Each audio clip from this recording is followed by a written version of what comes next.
Dozens of young men have been shot dead in Nigeria by the military in Maiduguri, residents in the northeastern city have told the BBC. An imam told the BBC about 11 youths from his street alone were killed, including 4 of his own sons. The alleged extrajudicial executions happened as Amnesty International accused the security forces of abuses in its crackdown on Islamist militants. The military spokesman in Maiduguri said he was not aware of the incident. But Lieutenant Al-Sajir Musa told the BBC investigations would be "Thank you for trying verbose. This recording will go away once the product has been purchased." Made.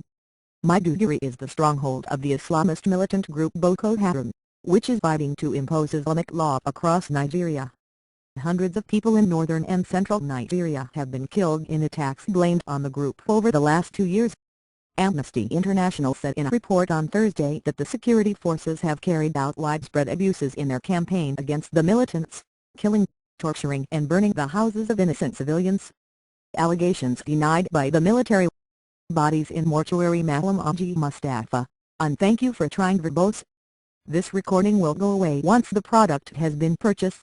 Imam in Maiduguri said after morning prayers on Thursday soldiers took him and his children to an open field where many people had already been taken. Continue reading the main story.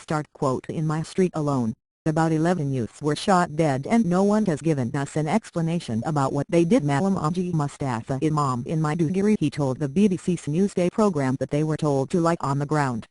People were called forward for a screening process. "Thank you for trying verbose. This recording will go away once the product has been purchased." The young men were checked against photos on a computer database and some of them were separated. He said that they were ordered to look away and then he heard gunshots. "They killed 4 of my children in front of me.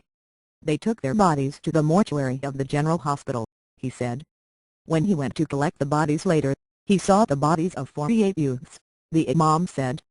"In my street alone, about 11 youths were shot dead and no one has given us "Thank you for trying verbose.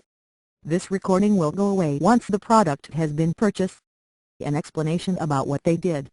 The BBC House Service has spoken to other residents in the city who had similar stories about house-to-house searches across the city, and those rounded up taken to the field for screening. One man told the BBC he saw a dozen corpses at the general hospital. He identified one of them as a friend with whom he played football.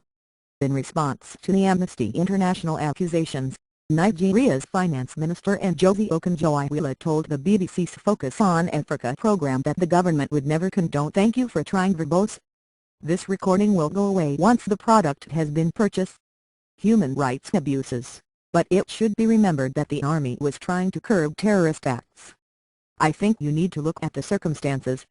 When the UK was battling terrorism, the US, they had Guantanamo Bay. All countries, when the security of their citizens is at stake, they try to use all the tools at their disposal," she said. Ms. Okonjo-Iweala added that she objected to suggestions that the security forces acted in a heavy-handed way.